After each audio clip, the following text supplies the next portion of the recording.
నమస్కారం. మను కథలకు స్వాగతం.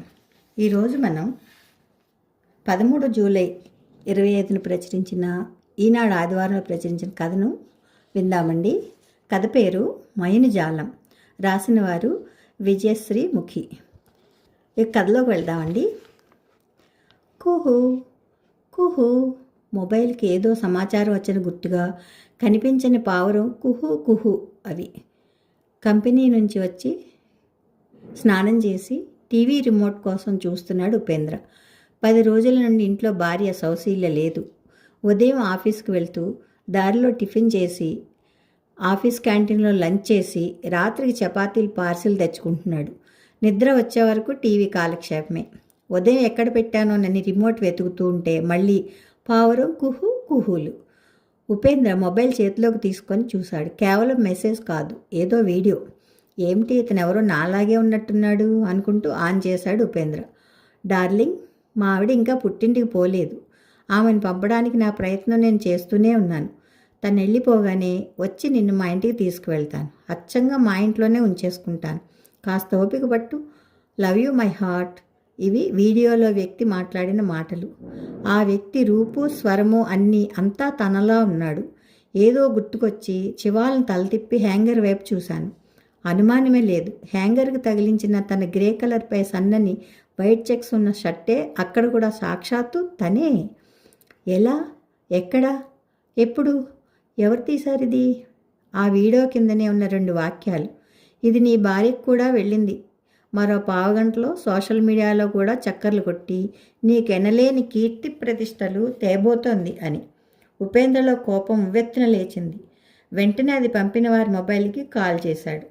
అవతల ఫోన్ తీయగానే అనాల్సిన మాటలు తిట్లు లోపలే మననం చేసుకుంటున్నాడు. హలో, ఎవరండి?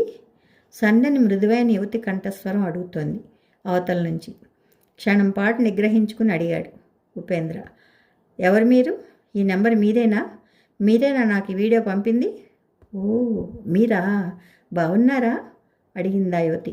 మీరెవరు అసలు? నేను తెలుసా మీకు? అడిగాడు. తెలుసు, నేను మీకు తెలుసు, గుర్తు చేసుకోండి సన్నగా నవ్వుతూ అంటోంది. ఈ వీడియో ఏమిటంటే సోది చెప్తావే? సహనం చచ్చి అంటుండగానే స్విచ్ ఆఫ్ చేసింది. చస్! చిరాగ్గా మొబైల్ విసిరేశాడు ఉపేంద్ర. ఇది సౌశీల్యకు కూడా వెళ్ళిందా? ఆమె వాళ్ళ అమ్మా నాన్నలు ఇది చూస్తే తన వేళ కావాలని, మై గాడ్, ఇదెటు దారి తీస్తుందో ఆలోచిస్తూ కూర్చుని ఉపేంద్ర మదిలో 10 రోజుల క్రితం జరిగిన సంఘటన మెదిలింది. 10 రోజుల క్రితం. ఇది చూడండి. ఆన్ చేసి ఉన్న తన మొబైల్ ఫోన్ మామగారి ముందుకు విసిరేశాడు ఉపేంద్ర. ఊరి నుంచి వాళ్ళిద్దరిని ఇవాళ్లే పిలిపించాడు. తీసి చూస్తున్నాడు నరహరి. ఆతృతగా, ఆందోళనగా తను కూడా అటు వంగి చూస్తోంది ఊర్మిళ. అందులో వీడియోలో తమ కూతురు సౌశీల్య నవ్వుతూ, ఫ్రెండ్స్, నన్ను చూస్తున్నారుగా, నేను మీకు నచ్చితే అర్జెంటుగా నాకు కొంత డబ్బు కావాల్సి వచ్చింది. ఎంత అనేది మీ వెసులుబాటుని బట్టి. 5,000 పైన ఎంతైనా పర్వాలేదు. మళ్ళీ మీరు అది ఏ రూపంలో తిరిగి మీకు ఇవ్వాలో చెప్తే నేను ఆ విధంగానే చెల్లించి మీ రుణం తీర్చుకుంటాను. మీకు ఓకే అయితే కామెంట్ బాక్స్లో మీ నెంబర్ పెట్టండి, నేను కాల్ చేస్తాను, మాట్లాడుకుందాం. With sweet. ఆమె నవ్వుతో ఆగిపోయింది వీడియో. అనుమానం లేదు, ఆమె అక్షరాల తమ కూతురు సౌశీల్యే. చూడలేకపోయాడు నరహరి. వినలేనట్లుగా తల విదిలిస్తూ కాస్త ఎడంగా బిక్క చచ్చిపోయి నిలబడి అపరాధిలా తలదించుకున్న కూతుర్ని యావగింపుగా చూసి ముఖం తిప్పుకుంటూ, నన్ను క్షమించి బాబు, దీనికి దుర్బుద్ధి ఎందుకు పుట్టిందో నాకు తెలియడం లేదు, తలదించుకుని అల్లుడు ఫోన్ అక్కడ పెట్టేస్తూ చెప్పాడు నరహరి. ఏమీ అర్థం కాని అయోమయంతో ఆందోళనగా కూతుర్ని చూస్తోంది ఊర్మిళ. నేనేం తక్కువ చేశానని నా వెనక ఇలాంటి వేషాలు వేస్తోంది? నేను భరించలేను, మీ కూతుర్ని తీసుకెళ్ళిపోండి, ఎంతో అసహ్యంతో ఆగ్రహంతో అరిచాడు ఉపేంద్ర. నరహరి నిస్సత్తువుగా కొన్న కుర్చీలో కూలబడిపోయాడు. సౌసి, ఏమిటే ఇది? ఎందుకిలా చేశావు? నీకు దెయ్యమేమైనా పట్టిందా? బంగారం వంటి భర్తని బతుకుని చేతులారా దూరం చేసుకుంటున్నావు. ఊర్మిళ కుదుటను వెళ్ళి కూతుర్ని కుదిపేస్తూ అడుగుతోంది. ఎన్నిసార్లు చెప్పనమ్మా, నాకు తెలియకుండా ఎవరిలా చేశారో తెలియదమ్మా. నాకు అది ఎట్లా వచ్చిందో కూడా తెలియడం లేదు. నేను అలా అనగలనని మీరు ఎలా అనుకుంటున్నారు? నన్ను నమ్మండి, చేతులెత్తి దండం పెడుతూ ఏడుస్తోంది సౌశీల్య. అదుగో ఆ నంగనాచి ఏడుపులే వద్దంటున్నాను. దీనికి ఫోన్లో యూట్యూబ్ పిచ్చి బాగా తలకెక్కి కొట్టుకుంటోంది. ఏదో కాస్త ఉండి తగిలేస్తుంది. నా దారి నేను కంపెనీకి పోతాను. ఇంకేం పనుంది? రోజంతా యూట్యూబ్లో రీల్స్, దాంట్లో వచ్చే అడ్డమైన చెత్తంతా చూస్తూ కూర్చుంటుంది. పైగా నేను వచ్చాక మళ్ళీ నాకు అవి చెబుతూ ఇకిలింపొకటి కంపరంగా అన్నాడు ఉపేంద్ర. తలలు వంచుకుని వింటున్నారు నరహరి, ఊర్మిళ. ఒట్టి ఫోటోనో వీడియోనో అయితే పిల్ల చెప్పేది నమ్మొచ్చు. ఆ మాటలు గొంతు దీనివే. తెలియదంటే నమ్మడం ఎలా? అల్లుడికి కోపం రావడం సహజమే అనుకున్నారు తల్లిదండ్రులు. సౌశీల్య ఏదో చెప్పబోతోంది. ఈసడింపుగా ఆమెను వారిస్తూ, నువ్వు నోరెత్తకు. నేను 1,00,000 సార్లు చెప్పాను నీకు. ఆ దిక్కుమాలినవన్నీ చూడకు. వాటిల్లోనివి కొన్ని కొన్ని చూస్తే మంచి మెదళ్ళకు కూడా తెగుళ్ళు పడతాయి. ఏవైనా మంచి పుస్తకాలు చదువుకో అని. విన్నావా? అవి చూసి చూసి నీకు పుట్టింది రిమ్మ తెగులు అరుస్తున్నాడు అతను. నరహరి తలెత్తలేకపోతున్నాడు. ఏం మాట్లాడాలో అర్థం కావడం లేదు. అల్లుడు చేసేది కేవలం ఆరోపణలు కాదు, రుజువు కళ్ళ ముందు పెట్టాడు. ఊర్మిళ అడుగు ముందుకేసి, బాబు, ఈ ఒక్కసారికి మా మొహాలు చూసి మన్నించయ్యా. ఇక మీదటెప్పుడు ఇలాంటి పిచ్చి పనులు చేయదు. అసలు దాని ఫోన్ తీసి పారేద్దాం, ల్యాండ్లైన్ పెట్టిద్దాం. అల్లుడి చేతులు పట్టుకోబోయింది. ఏంటండి మన్నించేది? ఈవిడ గారు పెట్టిన ఈ పోస్ట్ ఎన్ని వందల మంది చూస్తారో తెలుసా? రేపటి నుండి ఎవడొచ్చి మా తలుపు కొడతాడో. ఇదిగో నా పెళ్ళామని పెళ్ళిళ్లకు ఫంక్షన్స్కు వెంటేసుకుని తిరగనుగా. అప్పుడు యూట్యూబ్లో చూసి నేను ఆడంగి వెదవనని అనుకోరా? కొవ్వెక్కి మాట్లాడే సిగ్గుమాలిన దాన్ని నా కేసు కట్టారు. మీరు నాకేం చెప్పొద్దు. కంపెనీకి వెళ్తున్నాను. నేను తిరిగి వచ్చేసరికి అది నా ఇంట్లోంచి పోవలసిందే. చరచరా బయటకు నడిచి బైక్ స్టార్ట్ చేశాడు. ఎంత ముద్దుగా మురిపెంగా పెట్టుకున్నాను నీకు సౌశీల్య అనే పేరుని. నా మురిపాన్ని, నా భర్త నమ్మకాన్ని మున్నేట్లో ముంచావు గదే. చి అనేసి వరండాలోకి వెళ్ళిపోయాడు నరహరి. ఏం చేద్దాం ఇప్పుడు? భర్తతో పాటే వెనకే వెళ్ళి కళ్ళనీళ్లతో అడిగింది ఊర్మిళ. ఎలాగైనా చావని. కళ్ళెదుట కనిపిస్తోంది దాని నిర్వాకం. అతనిదేం తప్పు లేదు. మనం తీసుకెళ్తే అతను ఎప్పటికీ రాడు. దాన్ని తిరిగి తీసుకెళ్ళడు. వాళ్లే చక్కబడిపోతారులే. నువ్వురా, వెళ్దాం అన్నాడు నరహరి. మీరు రమ్మన్నా నేను రాను. తండ్రి మాటలు విన్న సౌశీల్య రోషంగా అంటూ లోపలికి వెళ్ళిపోయి తలుపులు వేసుకోబోతుంటే కూతుర్ని అడ్డుకుంది ఊర్మిళ. కోపంలో మీ ఆయన నాన్న అట్లాగే అంటారు. రామ్మా వెళ్దాం. నీకు డబ్బు కావాలంటే నాన్నని అడగలేకపోయావా? తప్పు కదూ. అల్లుడి మీద కోపం తగ్గాక వద్దుగాన్లే. కూతురు చేతులు పట్టుకుని చెప్పింది ఊర్మిళ. తను వెళ్ళిపోతే కూతురు ఏమి అఘాయిత్యం చేసుకుంటుందోనని ఆమె భయం. మీరు నమ్మర్లే. అయినా చాకరీ చేయడానికి, కాపలా కాయడానికి ఇది నా ఇల్లు. ఏ చిన్న కోపం వచ్చినా బయటకు పొమ్మంటారేంటి? ఇది ఈ నిల్లు, అది నాన్నిల్లునా? నాకంటూ కొంపలేదా? చెప్పేది అసలు అర్థం చేసుకోరేం? నేను రాను, వెళ్ళండి. సౌశీల్య ఆవేశం అసురు రూపంలో వెలువడుతోంది. లోపలికెళ్ళి తలుపేసుకుంది. ఊర్మిళ వెనుతిరిగి చూస్తూ భర్త వెనుక వెళ్ళింది. సాయంత్రం ఉపేంద్ర వచ్చేసరికి సౌశీల్య లేదు. తల్లిదండ్రులు తీసుకువెళ్ళిపోయి ఉంటారులే అనుకొని ఊరుకున్నాడు. మైత్రి ఫైనాన్స్ ఆఫీస్ ఇక్కడికి ఇంకా ఎంత దూరం అండి? రోడ్డు వారుగా స్కూటీని స్లో చేసి అడుగుతోంది ఒక యువతి.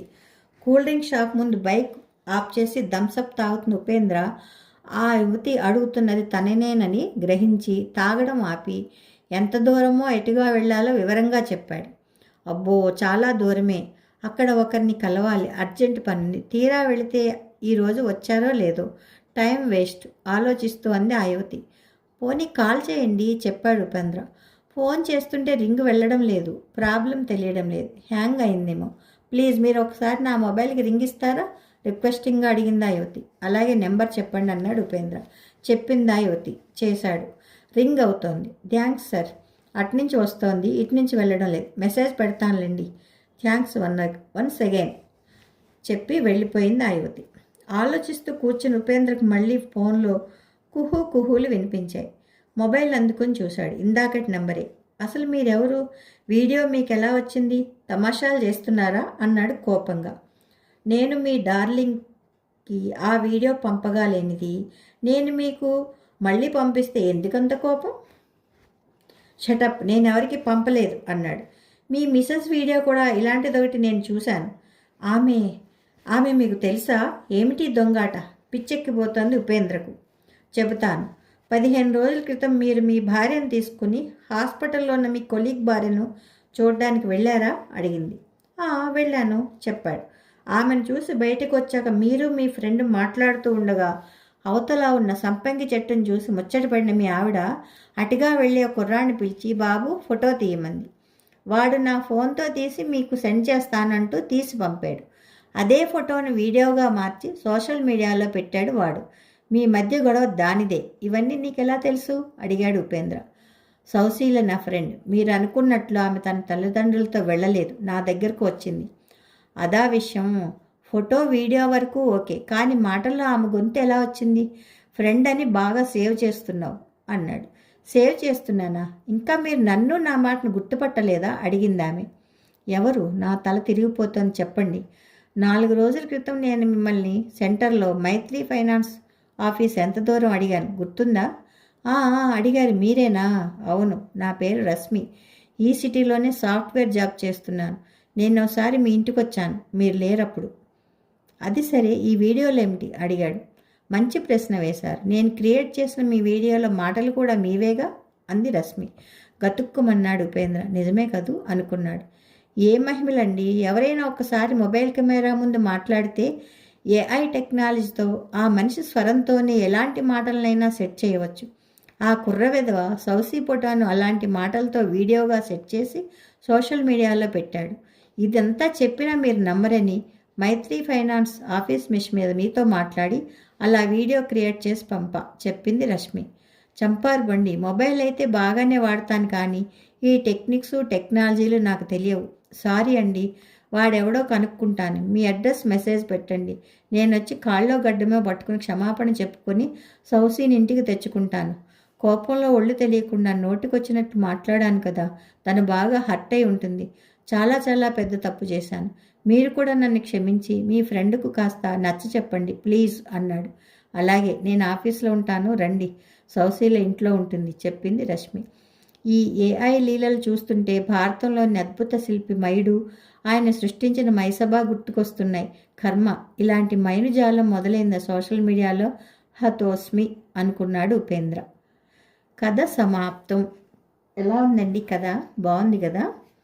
ఈ కథ మీకు నచ్చితే లైక్ చేయండి, షేర్ చేయండి, కామెంట్ చేయండి, సబ్స్క్రైబ్ చేసుకొని బెల్ కొట్టి నన్ను ఎంకరేజ్ చేయండి. ఉంటానండి. ప్రేమతో మీ మను.